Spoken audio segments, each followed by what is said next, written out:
السلام عليكم ورحمة الله وبركاته. ازيكم يا اخواتي؟ عاملين ايه؟ يا رب دايما تكونوا بخير. قبل اي كلام متنساش انك تصلي على النبي عليه افضل الصلاة والسلام. الدعم الايجابي لاخواتنا الفلسطينيين اللهم كن لهم عون ونصير.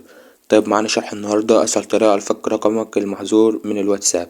كل اللي عليك انك تكون مركز معايا في الشرح من البداية للنهاية، وما تنساش تعمل لايك على الفيديو وتشترك في القناة وتفعل زر الجرس عشان كل ما انزل حاجة جديدة يوصلك اشعار. ويلا بينا على الشرح يا صديقي.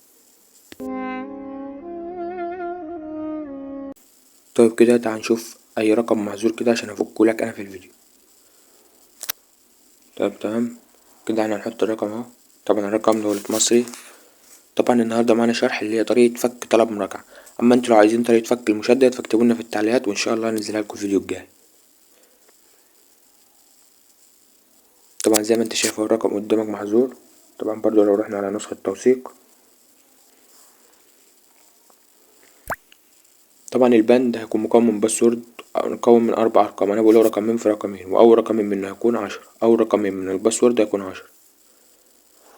طيب خليك معايا بس وركز على الوقت عشان بس اللي احنا هنعمله النهاردة. هفكلك الرقم في اقل من دقيقتين حرفيا. هتحط الكود ده. طبعا بعد كده تحط الرقم وتمسح اي فواصل او اي زائد زيادة، يعني اي فاصل بين الارقام تمسحه وبس كده. هترجع ركز بقى وخلي عينك على الوقت كده معايا عشان دقيقة بالظبط وهتلاقي الرقم اتفك. وما تنساش بقى تدعم اخوك كده بلايك وكومنت واشتراك، عشان بس ايه الفيديو اللي فات انا بعتذر منكم جدا بسبب الباسورد اللي انا حطيته غلط. بعدها عدلت النسخة الحمد لله كل حاجة سليمة. طبعا الرقم اتفك زي ما انت شايف اهو قدامك في اقل من دقيقة، يعني رقم فك. تعالى برضو كده لو رحنا على النسخة الرسمية هتلاقي طبعا برضو ان الرقم فك معاك اهو. يعني حرفيا اقسم بالله افجر طريقة في المجال. اتمنى اكون كفيت ووفيت. ومتنساش تحط اللايك لو نسيت، وخد اخر جزء من الباسورد اللي هو هيكون 20.